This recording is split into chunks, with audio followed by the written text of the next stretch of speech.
बाकी मी पाहून घेतो. बाकी तुम्ही पाहून घ्या. सर्वांना नमस्कार. मी पंकज कमलाकर नवाथे. माझ्याबरोबर माझी वाईफ पूजा नवाथे, मोठा मुलगा वेदांत नवाथे आणि सारंग नवाथे.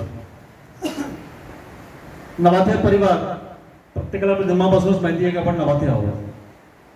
पण आपल्या जन्माच्या आधीची गोष्ट ही आपल्या वडिलांना किंवा आपण आपले बुजुर्ग म्हणतो हिंदीमध्ये त्यांना विचारपूस करतो. बाबा नेहमी सांगायचे दद्दा ऐसे थे, बल्लम यूएसए में है, दिमाग की दही जाती थी कोणाची खिचडी को बोलतो जाती थी. ते खरोखर कधी कळलं जेव्हा हे फॅमिली ट्रिप करायला बसलो. दीपक दादाला 3ला फोन केले मी, महेश दादाला फोन केला, रसिका वहिनीने फोन केला, श्रीदाला फोन केला. तेव्हा खरंच कळलं की आपला परिवार म्हणजे बरंच मोठा कुटुंब आहे आणि ह्याला एकदा परत भेटावं म्हणजे परत इन द सेन्स अनेक वर्षानंतर आपण जे भेटलो त्याला परत रियुनिट करावं आणि त्याची फार गरज होती. त्यावेळेला कळलं. अजून लहानशी विषय बोलायला भरपूर आहे पण आता वेळ आपला हायटीचं पण होऊन राहिला आहे म्हणून शॉर्टकट निपटवत आहे आणि पुढचा माईक तुझा देतोय. माईक मिळणार आहे. आज पूजाने माझ्यावरती उपकार केला की ती बोलत नाही आणि मला बोलावलं पडतंय. थँक्स फॉर पूजा. पूजाकडनं मी एक गोष्ट सांगतोय, माझ्या नंतर सांगितलं मोठा विषय आहे. पूजा प्रॉपरायटर आहे मेडिकल शॉपची आणि जेनरिक मेडिसिन जे असतो त्याची शॉप आमच्याकडे आहे आणि मागच्या 3 वर्षापासून पूजातर्फे तो संचालन करून राहिलो आम्ही आणि असं आमच्या दवाईचा आमचा व्यवसाय आहे. नंतर वेदांत सांगा. माझं नाव विधान पंकज नवाथ आहे. मी 9वी कक्षात आहे. माझा इंटरेस्ट आर्ट अँड क्राफ्ट मध्ये आहे.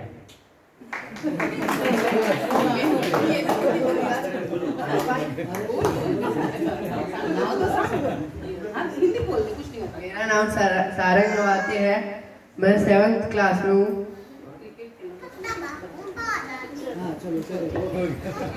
आपण हा विषय संपवू तर पुढे होईल. आता शेवट अरुण काका, अश्विनी काकू आलेले आहे आणि त्यांचं अमित, भैरवी आणि त्यांची मुलगी राखी परांजपे आणि अतुल रश्मी आणि यांची मुलगी ती छुटकी झोपली आहे नयना. हॅलो, मी अश्विनी नवाथे. मी इथेच होते इतकी वर्ष. आता मुलाची नोकरी तिथे म्हणून मग मी मुंबईला त्याच्याबरोबर राहते. हा माझा मुलगा अमित आणि ही सून भैरवी.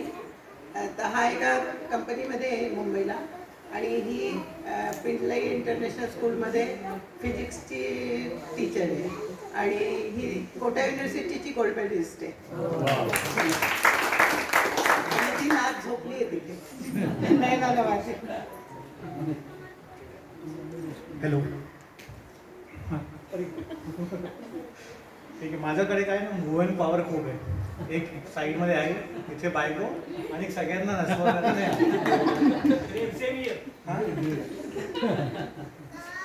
मी अमित नवाथे. मी आता गेल्या 12 वर्षापासून मुंबईला राहतो आहे. माझं शिक्षण त्रिचीमध्ये झालं आहे. मी केमिकल इंजिनिअरिंगमध्ये एमटेक केलं आहे आणि आता मी ब्लूम एनर्जी नावाची कंपनीमध्ये काम करतो आहे जो की फ्यूल सेल्स बनवते. म्हणजे पुढच्या जनरेशन करता ग्रीन पॉवर करता आम्ही लोक वर्क करतो. माझी बायको भैरवी ही जसे की आईने सांगितलं ही एक सर्टिफाईड इंटरनॅशनल फिजिक्स टीचर आहे आणि she is gold medalist from Kota university आणि शिकवण्यामध्ये खूप म्हणजे आवड आहे आणि बरोबर जेवायला घालायमध्ये पण खूप आवड आहे. मला पाहून वाटतच आहे. तर आता मला मे बी अनुकूरण रुचीची हेल्प घ्यावी लागेल. थोडंसं मला पण राईट डायरेक्शन दाखवायला मे बी उद्या सकाळचं एक सेशन आपण करू शकतो. तर हेच माझ्याबद्दल. नमस्कार, मी भैरवी नवाथे. मी सांगितलं की खरंच नवाथे फॅमिलीमध्ये येऊन असं वाटतच नाही की आपण कुठनं आलं आणि मी तर राजस्थानहून आहे. तर खूप प्रॉब्लेम असतात असं वाटतं लग्नानंतर. MP मध्ये पुष्कळ महाराष्ट्रीयन लँग्वेज हे ते पण नाही, स्मूथली सगळं गेलं. आम्ही आईला अय्या म्हणतो. आय थिंक मोस्टली सगळ्यांना माहिती असेल. तर खरंच म्हणजे एक फॅमिली म्हणून कुठे कॉपरेट करायचं आहे म्हणजे कसं फॅमिली बरोबर राहायचं आहे ते मी आईकडनं शिकले. मीन्स जॉब बरोबर तुम्ही फॅमिली कशी मॅनेज करता. त्यांनी फुल आय थिंक पूर्ण 60 इयर्स बँकेत जॉब केली आणि सगळ्यांना माहिती आहे की बँकेची जॉब किती टफ असते. बरोबर त्यांनी बँकेबरोबर MA केलं आपलं आणि आत्ता असं वाटतं की आपण फोनवरती असतो पण त्या वाचत असतात. ती जे हॅबिट आहे ती आपल्यामध्ये असली पाहिजे आणि आपल्या नेक्स्ट जनरेशनमध्ये ती एक बुक रिडिंग आपण जे म्हणतो ती थोडीशी आपण करू शकतो पुढे. तर हे आहे आणि हे अमित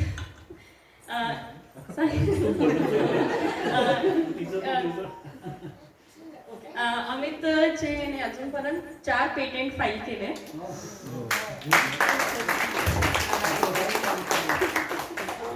आणि मला कुकिंग आवडतं आणि खरंच तुम्ही इथे घरी या. नवी मुंबईत आमचं घर आहे.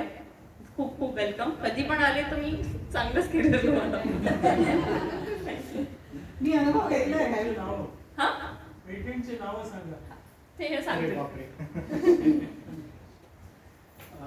पेटेंटचे नाव मी थोडा सिम्प्लिफाईड वेमध्ये सांगू शकतो. टेक्निकल सांगितलं तरी चालेल. हां, सो बेसिकली एक पेटेंट आला होता की फ्यूल सेलवरती आम्ही काम करतो.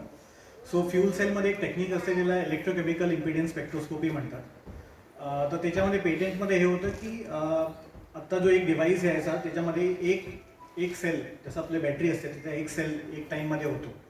तर आम्ही मल्टिपल इन्स्ट्रुमेंट्सला एक सॉफ्टवेअरमध्ये इंटिग्रेट करून ते एक सेलच्या जागी मल्टिप्लेक्सिंग करून आम्ही मल्टिपल सेल्स एकच म्हणजे 1 मिनिटामध्ये आम्ही जितके सेल्स हवे तेवढे आम्ही स्कॅन करू शकतो.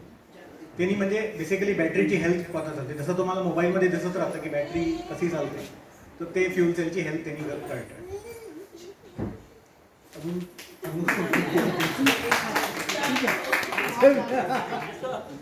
थँक्यू. टेक्निकल विषय मी तुम्हाला येऊन सांगतो. आता सगळ्यांना थोडी भूक लागली असेल.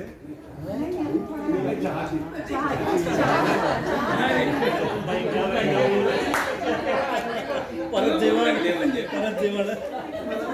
आता याच्यानंतर लहान मुलं खूप बोर